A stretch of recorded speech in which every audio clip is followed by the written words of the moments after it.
بسم اللہ الرحمن الرحیم۔ حضرت صفیہ نے کہا کہ میں اپنے بھائی کی لاش دیکھ کر انتہائی صبر اور ہمت سے کام لوں گی۔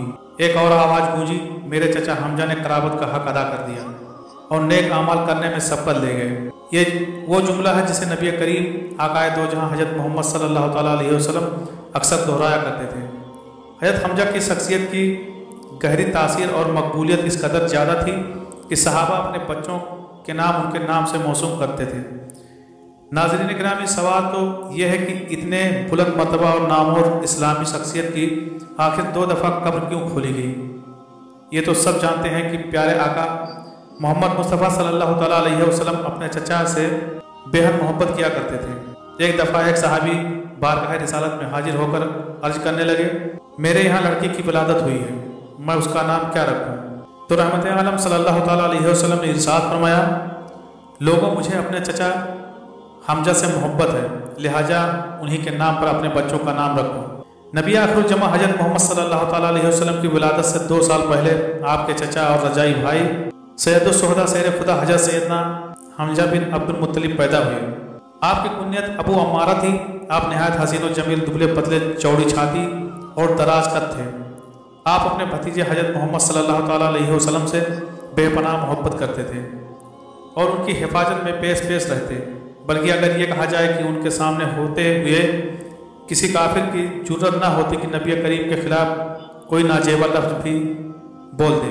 اسی طرح اعلان نبوت کو 6 سال گزر چکے تھے کہ ایک دن کوہ صفا کے قریب ایک باندی نے آپ کو شکار سے واپسی پر روکا اور کہنے لگی، اے ابو عمارہ، کاش آپ پہلے آ جاتے، تھوڑی دیر پہلے ہی ابو جہل نے آپ کے بھتیجے محمد کو گالیاں نکالی ہیں اور ہاتھا پائی بھی کی، لیکن محمد صلی اللہ تعالیٰ علیہ وسلم نے کوئی جواب نہیں دیا اور چلے گئے۔ یہ سنتے ہی آپ جوش میں آ گئے، تیزی کے ساتھ خانہ کعبہ کی طرف بڑھے، بغیر کسی اور طرف متوجہ ہوئے سیدھا ابو جہل کے پاس گئے اور جاتے ہی اس کے سر پر زور سے اپنی کمان دے ماری۔ ابو جہل کے سر سے خون کا فوارہ نکل پڑا اور ساتھ ہی فرمانے لگے، آج سے میرا دین وہی ہے جو میرے بھتیجے محمد کا ہے، اگر کسی میں طاقت ہے تو مجھے روک کر دکھائے۔ آپ مدینہ تشریف لائے تو اسلامی لشکر کے پہلے علمبردار بنے۔ 2 ہجری میں ہونے والی پہلی جنگ میں آپ نے بے شمار کافروں کو جہنم واصل کیا۔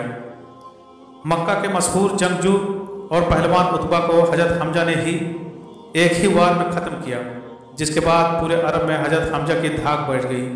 3 ہجری غزوہ احد شروع ہوتا ہے کہ جس میں کفار غزوہ بدر کا بدلہ لینے کے لیے مسلمان پر حملہ کرتے ہیں۔ ان کا سب سے بڑا مقصد حضرت حمزہ کو شہید کرنا ہے، کیونکہ جتنا نقصان غزوہ بدر میں کفار مکہ کو انہوں نے دیا اور کوئی نہ دے سکا۔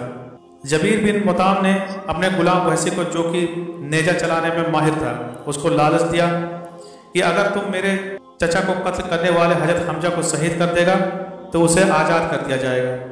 ہندا زوجہ ابو سفیان نے بھی وحشی کو کثیر انعام کا لالچ دیا، کیونکہ ہندا کے باپ عتبہ کو حضرت حمزہ نے جنگ بدر میں قتل کیا تھا۔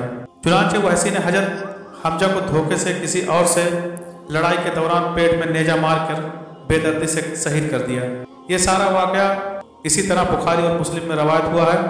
حضرت حمزہ کا پیٹ چاک کر کے ان کا کلیجہ نکال کر ہندا نے چبایا، پھر ہندا نے کافر عورتوں کے ساتھ مل کر حضرت حمزہ کے کان ناک کاٹ کر انہیں لکڑی میں پرو کر ان کے کڑے بازو بند اور پاجیب بنائے اور انہیں پہن کر مکہ میں داخل ہوئی۔ جب نبی کریم صلی اللہ تعالیٰ علیہ وسلم نے حضرت حمزہ کے جسم کو دیکھا تو آپ صلی اللہ تعالیٰ علیہ وسلم رونے لگے۔